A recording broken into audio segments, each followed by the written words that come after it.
Understanding Engaged in Combat, a guide to the phrase.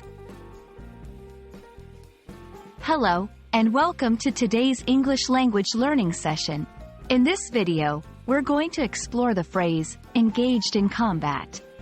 This is a phrase you might come across in news reports, history books, or even movies and video games.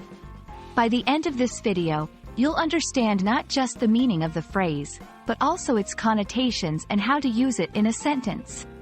So, let's dive in. First, let's break down the phrase, engaged in combat, into two parts, engaged in and combat. Engaged in is a term used to indicate involvement or participation in an activity. When you're engaged in something, it's consuming your attention or efforts.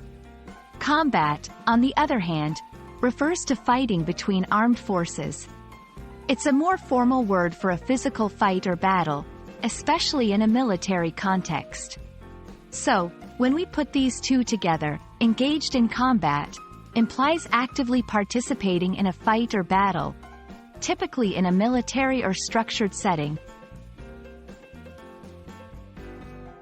Engaged in combat is a phrase that carries a serious tone, often associated with military actions, war, or organized conflict.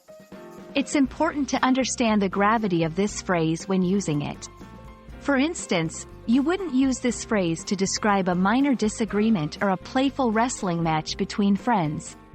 It's reserved for situations that involve serious, often life-threatening, conflicts. Now, let's see how to use engaged in combat in sentences. 1. The soldiers were fiercely engaged in combat to protect their country. 2. The documentary highlighted the challenges faced by medics engaged in combat zones. 3. During the mission, the pilot engaged in combat to neutralize the threat. Notice how the phrase is used to describe serious, intense situations, often involving military personnel.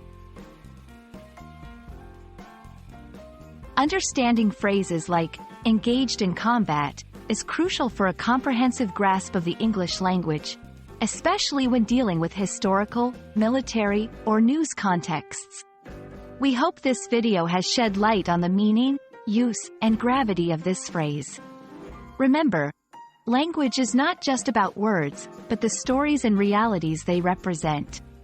Thank you for joining us, and we look forward to helping you navigate the intricacies of English in our next video.